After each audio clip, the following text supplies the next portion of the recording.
নমস্কার বন্ধুরা, আমি চন্দনা। আমি চলে আসলাম তোমাদের জন্য একটা নতুন হাতের কাজের ভিডিও। তো তোমাদের যদি ভিডিওটা ভালো লাগে অবশ্যই তোমরা কমেন্ট করে জানিও।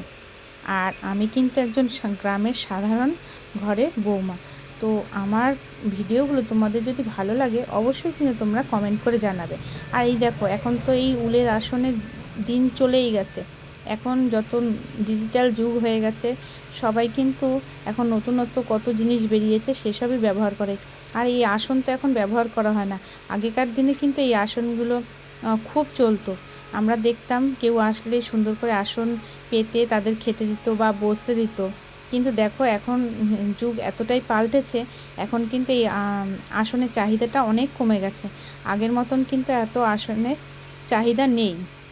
আর এখানে দেখো অনেক রকমের ডিজাইন আছে, তোমাদের ডিজাইনগুলো শেয়ার করলাম। তো আমি ফার্স্ট টাইম ভিডিও করছি, আমি তো জানি না। তো চেষ্টা করব নতুন সুন্দর করে ভিডিও করার। তো তোমরা আমার পাশে থেকো।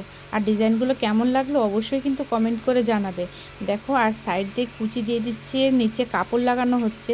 তাহলে আসনগুলো কত মজবুত হবে বলো তো, অনেক দিন টিকে যাবে, তাই না বন্ধুরা বলো?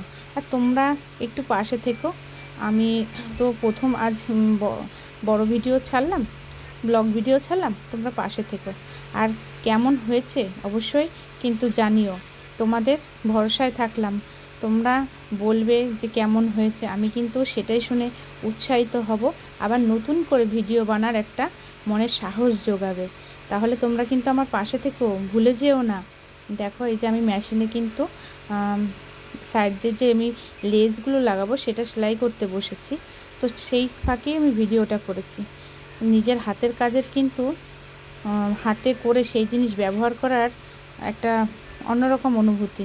তোমরা জানোই তো, নিজের হাতের কাজ করে কিছু করলে, নিজে ঘরে বসে হাতের কাজ করলে তার কিন্তু অন্য রকম একটা ফিলিংস হয়।